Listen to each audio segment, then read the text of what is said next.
Read it. Read it. Read it. Read it.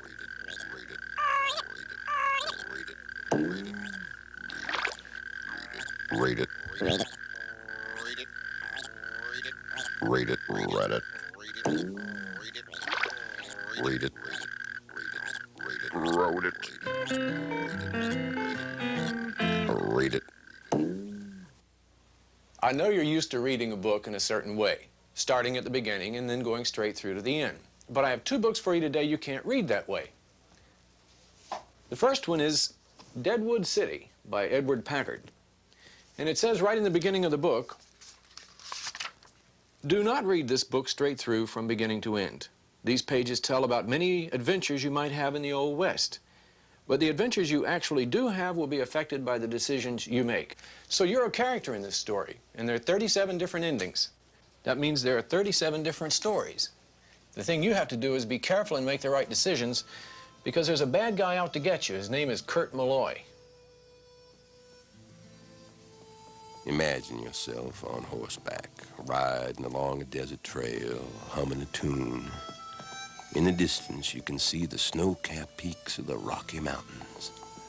You've been working as a cowhound in the Old West, but your last job was boring. So about a week ago, you packed up and headed on to Deadwood City. Now you're finally approaching your destination. It's late afternoon. It's a warm, dry day.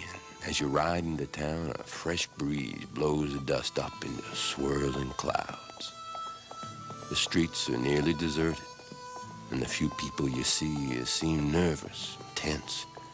You wonder what to do. You might go on over to the saloon, see what's happening there. You know in a western town there's no better place to pick up the news than at the saloon. But maybe you ought to go to the hotel.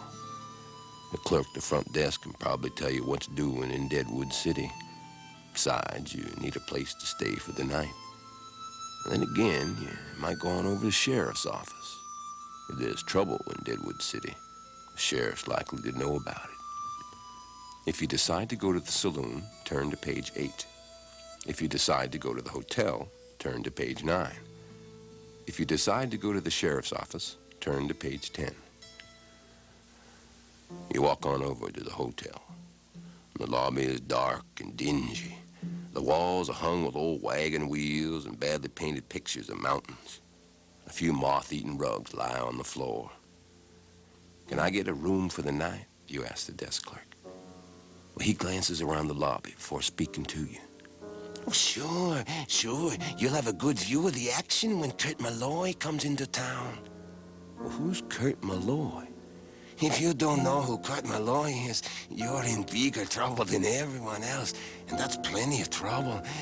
He's the meanest man in the West. He rides with a gang of desperados, and the word is he's going to take over this town. Even the sheriff is scared to death.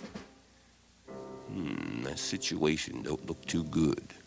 This third-rate hotel's just the kind of place Kurt Malloy might take over before he takes over the rest of the town.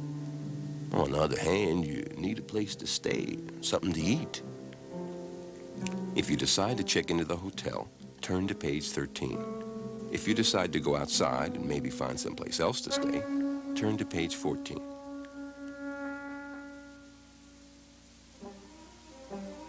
Outside, the setting sun is so bright you gotta squint to see straight. When your eyes have adjusted to the light, you find yourself staring at the meanest-looking man you have ever seen. You know it must be Kurt Malloy. The three men riding up behind him do not look any nicer. Ignoring the other people on the street, Malloy rides straight toward you. He brings his horse to a stop and looks down at you contemptuously. I'm not sure I want you in this town, kid, he says. Well, if you decide to tell Malloy that you don't want him in this town either, turn to page 23. If you decide to keep cool and avoid trouble, turn to page 24. You walk right up and say, You're Kurt Malloy, aren't you? Malloy replies. And who do you think you are? Well, I hear you're planning to take over this town, you say. You got the picture? Well, Malloy, I'm here to tell you this town doesn't want you. He goes for his gun, but you're ready for him, and you draw too. Looks like I made a bad decision somewhere along the way. Maybe I should have gone to the sheriff's office from the very beginning, because now I'm in real trouble. Well, I'm going to let you pick up where I left off. Maybe you'll have better luck staying healthy when you read Deadwood City by Edward Packard. Now, the next book is also by Edward Packard. It's called The Third Planet from Altair.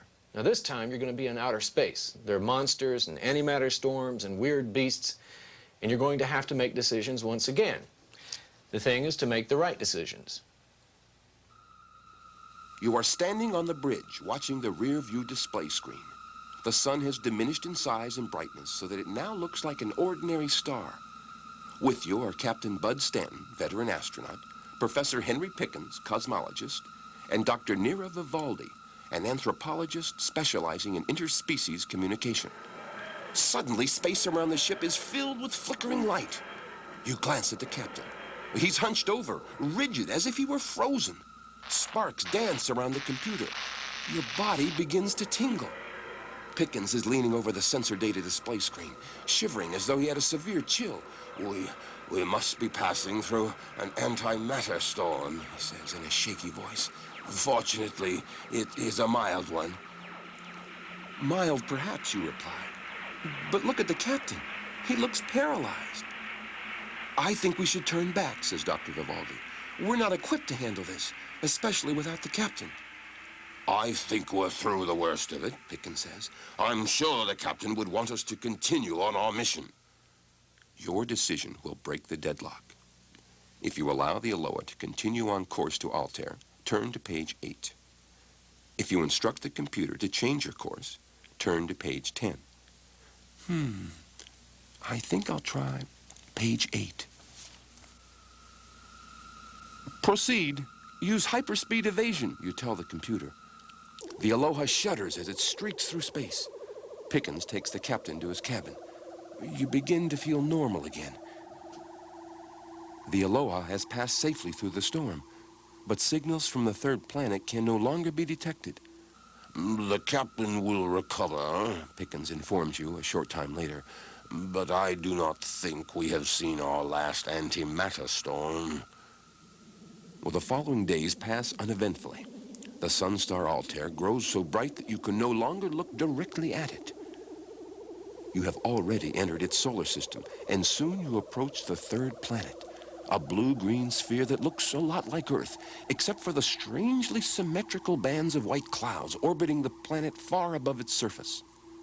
The third planet has 3 small moons, one of which, sensors report, is totally covered with water. The water moon and orbiting clouds are such unusual phenomena that you are inclined to investigate them before attempting to enter the planet's atmosphere. If you investigate the water moon, turn to page 11. If you investigate the clouds orbiting the planet, turn to page 12. If you head directly for the third planet, turn to page 14. 14. I think I'll try 14. The Aloha passes through the uppermost levels of the third planet's atmosphere and glides into stationary orbit. The captain, who has now recovered, asks you to take a Signet shuttlecraft to the surface.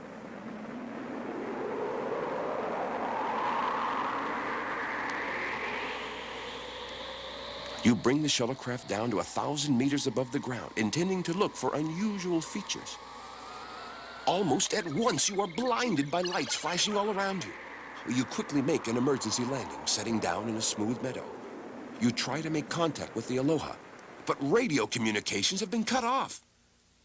If you get out and explore, turn to page 20. If you try to return to the Aloha, turn to page 31. I think I'll look around. By the time I get back, the radio may be working. And I'm here. In the distance is a large lake. Along its shores are groves of trees. You climb out of the shuttlecraft and walk toward the lake. As you get closer, you are amazed to see that what you took to be trees ahead of you look more like giant weeds or wild flowers. Suddenly, there is nothing under your feet. You are sliding down a steep slope into a dark, smelly pit. You are shaken, but unhurt. As you catch your breath, you notice a tunnel leading into the pit. This could be an escape route. Coming toward you out of the tunnel is an animal with the terrible face and quivering whiskers and mean mouth of a rat. But this thing, it's the size of a bear. Its teeth are like those of a huge wolf. As the rat beast comes closer, you reach for your laser pistol, but it's gone. You must have lost it during your slide into the pit. You quickly pick up a handful of sand, and then when the beast is almost upon you, you hurl the sand in its eyes and run past it into the tunnel. The rat beast is apparently blinded or confused, for you are able to escape through the tunnel, which winds upward to the surface of the planet. Thankfully, you step out into the fresh air, but the lake is gone. Perhaps it was a mirage. It's not pleasant to think that your eyes are playing tricks on you. You feel exhausted from your ordeal, confused about where you are, and anxious to return to the Aloha. If you start out immediately to find your way back to the Signet, turn to page 9. If you sit and rest for a few moments, turn to page 50. I think I gotta rest. You sit on a rock and rest, relieved to have escaped from the giant rat beast. You close your eyes for a moment, but at once feel a presence behind you. You turn quickly and try to jump away, but too late.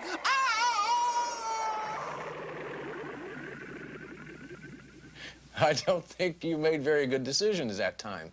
I mean, really being killed by a rat beast. There's just enough time to go back aboard the Aloha where everybody's safe, and this time try to make some better decisions. In a few minutes, the Aloha is speeding through space. Safe once more, you breathe a sigh of relief. Change course to Deneb 5, the captain commands you. You are startled by the captain's behavior. There is no conceivable reason for going to Deneb 5. You exchange glances with Dr. Vivaldi, who is standing next to you. Watch the captain closely. I think he may be in the grip of an alien mind force. But you carry out the captain's orders, and the Aloha veers towards Deneb 5. Suddenly, the ship shudders. Everyone is thrown about. The power goes off. Auxiliary lights come on. Dangerous increase of X-ray radiations on this course. The computer reports. Safe levels now exceeded. We just stay on course, the captain yells. I'm sure the captain knows what he is doing, Pickens says. Dr. Vivaldi takes you aside. The alien force. Now it's controlling Pickens. If you continue to follow the captain's orders, turn to page 23.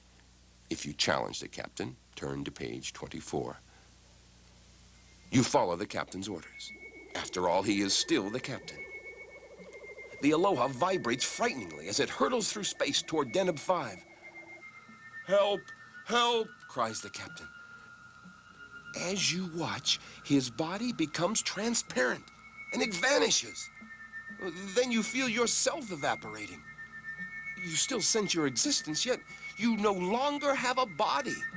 You are now but a single cell in some great cosmic mind. Well, I guess you didn't want to evaporate either, but at least that's better than going by a rat beast. Well, just keep on trying. Go to the library and get the third planet from Altair and keep reading. There are 36 more endings, so there's 36 more stories.